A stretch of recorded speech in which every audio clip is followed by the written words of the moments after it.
पूर्व सदस्य आयुष मंत्रालय डॉक्टर दिनेश उपाध्याय के भोपाल आगमन पर नाथ योगी जोगी समाज द्वारा उनका ऐतिहासिक स्वागत किया गया। इस अवसर पर समाज के पदाधिकारियों और कार्यकर्ताओं में विशेष उत्साह देखने को मिला। मीडिया से चर्चा करते हुए डॉक्टर उपाध्याय ने कहा कि वर्तमान सरकार सभी वर्गों और समाजों को ध्यान में रखते हुए निरंतर विकास कार्य कर रही है। उन्होंने यह भी कहा कि देश के प्रधानमंत्री नरेंद्र मोदी एवं वर्तमान भाजपा की सरकार के नेतृत्व में देश एक सशक्त दिशा में आगे बढ़ रहा है और हिंदू राष्ट्र की ओर अग्रसर है। इस अवसर पर नाथ योगी समाज के प्रदेश प्रवक्ता देवेंद्र योगी के नेतृत्व में समाज के प्रतिनिधि मंडल ने उनसे मुलाकात की। प्रतिनिधि मंडल ने मध्य प्रदेश में नाथ योगी समाज को शासन प्रशासन में उचित दायित्व दिए जाने की मांग रखी है। कार्यक्रम में भाजपा मंडल अध्यक्ष बरखेड़ी हेमंत ज्योति, जितेंद्र नाथ योगी, छोटू पंडित, संतोष योगी सहित समाज के अनेक गणमान्य लोग उपस्थित रहे। सर, भोपाल आगमन पर नाथ योगी समाज द्वारा आज ऐतिहासिक आपका स्वागत किया गया है, कुछ अपेक्षा भी रखी समाज के लोगों ने, क्या संदेश देना चाहिए? दरअसल भारतीय जनता पार्टी के यशस्वी प्रधानमंत्री, लोकप्रिय प्रधानमंत्री, और सिर्फ भारत के ही नहीं विश्व लेवल पे माननीय नरेंद्र मोदी जी ने राष्ट्र का जो नाम कमाया है वो पूरे देश का सम्मान का विषय है। और सरकार बनने के बाद वर्ल्ड के काफ़ी कंट्रियों में अपनी वीज़ा फ्री है और कोरोना काल के अंदर काफ़ी कंट्रियों को इसी सरकार के अंतर्गत, या मैं भी गवर्नमेंट में था आयुष मंत्रालय के अंदर, हमने वैक्सीन भी दी है और काढ़ा पूरे देश के अंदर गया है। और महाराष्ट्र की पवित्र भूमि, यशस्वी भूमि, बड़े योद्धा यहाँ के रहे हैं, तो भगवान महाकाल का यहाँ मंदिर है। इतनी पवित्र भूमि के अंदर मैं आज आया हूँ, इस भूमि का आशीर्वाद मुझे भी प्राप्त हुआ है। माननीय मोहन यादव जी यहाँ मुख्यमंत्री के रूप में कार्य कर रहे हैं, बड़ी अच्छी सरकार चल रही है। बड़े लंबे समय से भारतीय जनता पार्टी की यहाँ सरकार रही है। शिवराज जी चौहान यहाँ पे मुख्यमंत्री रहे हैं, उमा भारती जी मुख्यमंत्री रहे हैं। तो मध्य प्रदेश एक अद्वितीय प्रदेश है और भारत का मध्य भी है और बड़े बड़े कार्य यहाँ के किए, बड़े वीर योद्धा रहे। आज यहाँ पे मैं आया हूँ और कुछ विशेष लोगों से मुलाकात हुई है, आप सभी लोगों से यहाँ मुलाकात हुई है। मेरा सौभाग्य है कि आज आपके बीच में रह करके मुझे भी बातचीत करने का मौका मिला, इसलिए आप सबका मैं धन्यवाद अदा करता हूँ और इस पवित्र भूमि को प्रणाम करता हूँ, महाकाल को प्रणाम करता हूँ। उनका आशीर्वाद इसी तरह से बना रहे और सरकार के अंदर देशभक्त लोग रहें, राष्ट्रभक्त की सरकार इसी तरह से चलती है।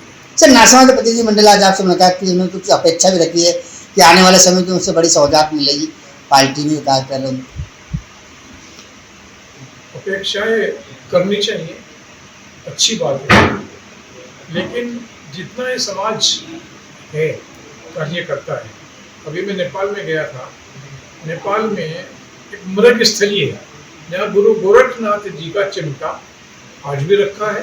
नरहरि जो महाराज है, नरहरि नाथ जी, वो राजगुरु रहे नेपाल गवर्नमेंट के,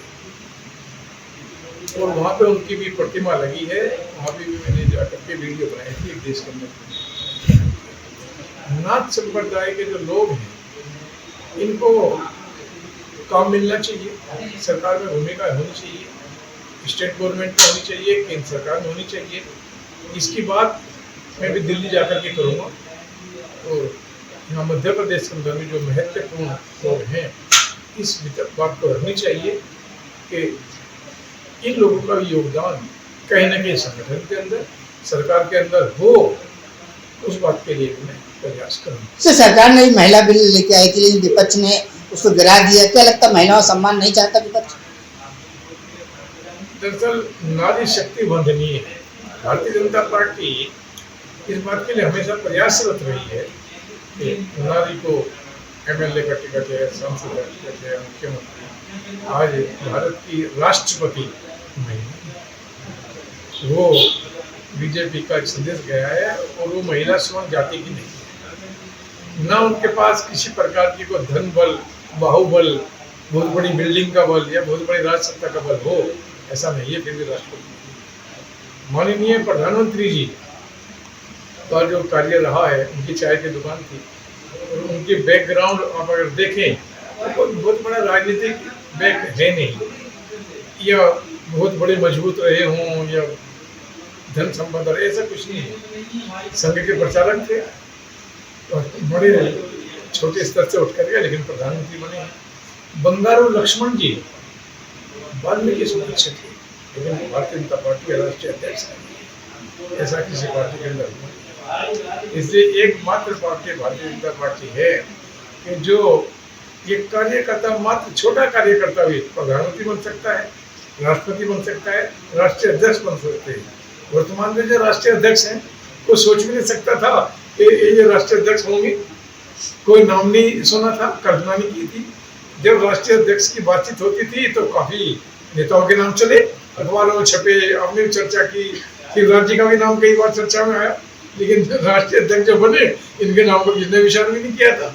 एमएलए रहे, बिहार के रहे और आज राष्ट्रीय अध्यक्ष है। इसलिए लोकतंत्र अगर कहीं जीवित है तो सिर्फ युद्ध चल रहा है, बहुत स्थिति बड़ी बेकार चल रही है। क्या संदेश देंगे हमारे दर्शकों को? बाहर गृह युद्ध चल रहा है, अभी संकट का समय चल रहा है। अभी वो युद्ध काफी हद तक युद्ध विराम की तरफ है, लेकिन पेट्रोल डीजल की दिक्कतें रही हैं। लेकिन भारत के अंदर ना पेट्रोल की दिक्कत आई, ना डीजल की दिक्कत आई, ना गैस की किल्लत हुई। हालांकि पूरे वर्ल्ड के अंदर गैस की दिक्कतें हुई है, पेट्रोल की दिक्कत हुई है, डीजल की हुई है, रेट भी बढ़े हैं। मैं किसी देश का नाम नहीं लेना चाहता, लेकिन लाइन भी लगी हुई है। हमारी प्रॉब्लम है, सिलेंडर काफ़ी रेट के ब्लैक मार्केटिंग हुई है, लेकिन भारत के अंदर कोई दिक्कत है नहीं। आप गैस बुक करेंगे, एकदम गैस का सिलेंडर उस समय पे आ जाता है। दिल्ली के अंदर तो पाइपलाइन की गैस है, आराम से जा रही है, कहीं को प्रॉब्लम आई नहीं है। और ये भारत की विदेश नीति और कूटनीति का रिजल्ट है कि भारत के अंदर गैस चाहे वो किसी प्रकार की रही है या सिलेंडर की कोई किल्लत नहीं रही है। इसलिए सरकार का धन्यवाद देता हूँ, मोदी जी का धन्यवाद देता हूँ कि इन्होंने देश के अंदर इस प्रकार की कोई आपदा विपदा नहीं आने दी। सर, सूत्रों के से जानकारी मिली कि आप दिल्ली से मध्य प्रदेश आए हैं, तो संगठन और सत्ता की जो दूरियां उनको बांटने काम करने आए? नहीं, संगठन के अंदर सरकार के अंदर कोई दूरी नहीं है, कोई गैप नहीं है, बहुत अच्छा तालमेल है। संगठन से सरकार बनती है, सरकार से संगठन नहीं। और दूसरी बात यह है, समाज से सरकार बनती है, सरकार से समाज नहीं बनती। जब जनता वोट देती है तो मुख्यमंत्री मंत्री बनते हैं, वोट नहीं देगी तो मुख्यमंत्री मंत्री नहीं बनेंगे। इसलिए समाज बनाने का, सरकार बनाने का ये समाज का है। इसलिए राष्ट्र निर्माण, समाज निर्माण, सामाजिक सद्भाव, कुटुंब प्रबोधन और सामाजिक समरसता, इसका प्रादुर्भाव होना चाहिए। जिस राष्ट्र के अंदर कुटुंब प्रबोधन होगा,